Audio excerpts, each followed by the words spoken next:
اپنی نوعیت کا ایک عجیب واقعہ، ایک ڈھونگی عامل کا قصہ جو آدم خور بھی تھا۔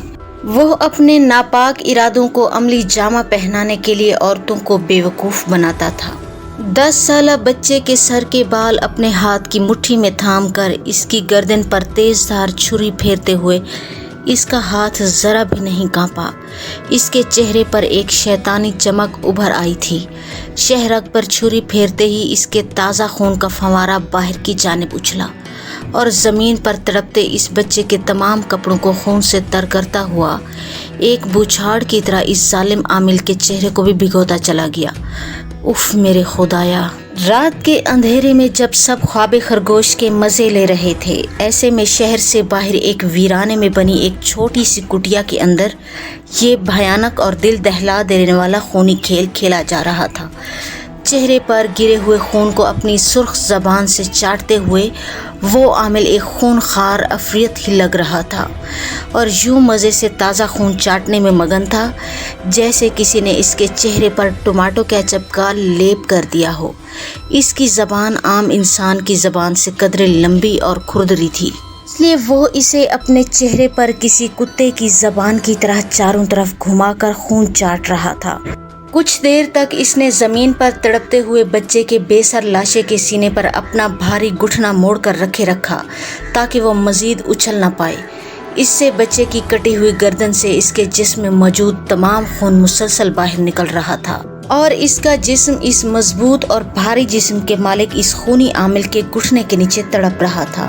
بے شک جسم سے جان اتنی آسانی سے نہیں نکلتی ہے۔ ایک معصوم سے بچے کا جسم بھلا اس بھاری بھرکم عامل کے سامنے کیا معنی رکھتا تھا۔ اس لیے کچھ دیر مسلسل تڑپنے کے بعد وہ آہستہ آہستہ ٹھنڈا ہونے لگا۔ پھر چند ہی منٹوں میں وہ مکمل طور پر بے جان لاشے کی صورت میں اس کٹیا کے فرش پر پڑا تھا اور اس کے آس پاس خون ایک تالاب کی سی شکل اختیار کر گیا تھا۔ اس کے جسم کے ٹھنڈا ہوتے ہی اس وحشی عامل نے ہاتھ میں پکڑی چھری کو بھی جلدی سے اپنی سرخ زبان سے چاٹ کر ایک جانب رکھ دیا اور پھر اس کے جسم کو گھسیٹتا ہوا ایک کونے کی جانب بڑھ گیا جہاں ایک کھجور کے پتوں سے بنی چٹائی پہلے سے موجود تھی۔ اس نے اس کے جسم کو اس پر بڑی برہمی سے پھینکا، برتنوں سے ایک بڑی سی پلیٹ اور ایک چپٹا سا چمچ ہاتھ میں پکڑے اس کی جانب بڑھ گیا جہاں اس معصوم بچے کے جسم کا خون ایک تالاب کی صورت میں موجود تھا۔ اب اس پر ایک تہ جمنا شروع ہو چکی تھی لیکن خون تازہ تھا۔ پلیٹ اور چمچ ہاتھ میں پکڑے وہ خون کے نزدیک جا کر بیٹھ گیا اور چمچ بھر بھر کر خون کو زمین سے اٹھا کر نیچے رکھی پلیٹ میں یوں ڈالنے لگا جیسے وہ اس میں بچے کا خون نہیں بلکہ کھیر ڈال رہا ہو۔ اس کی زبان اس کے خون کو دیکھ کر یوں اندر باہر ہو رہی تھی جیسے سانپ کی زبان مسلسل حرکت کرتی رہتی ہے۔ پلیٹ بھرنے کے بعد اس نے اسے کسٹرڈ کی طرح کھانا شروع کر دیا۔ جیسے جیسے خون کے لوتھڑے اس کے حلق سے گزرتے ہوئے اس کے معدے میں اترتے جا رہے تھے ویسے ویسے اس کی آنکھوں میں ایک خمار اترتا جا رہا تھا۔ یوں لگتا تھا جیسے وہ خون نہیں بلکہ کوئی نشہ آور چیز کھا رہا ہو۔ چند منٹوں میں ہی پلیٹ صاف ہو گئی اور وہ بھی فوراً ایک جانب لڑھک گیا۔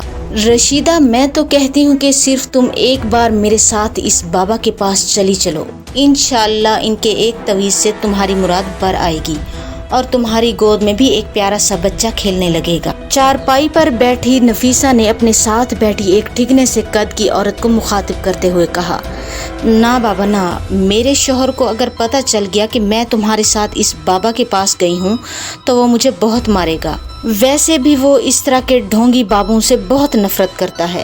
اس کے ایک دوست کے ساتھ بھی کسی جیلی عامل نے ایسا ہی دھوکہ کیا تھا اور اسے بھی بچے کا لالچ دے کر اس سے 3 لاکھ روپے بٹور لیے تھے اور بعد میں اس کا بھی پتہ نہیں چلا کہ وہ کدھر غائب ہو گئی۔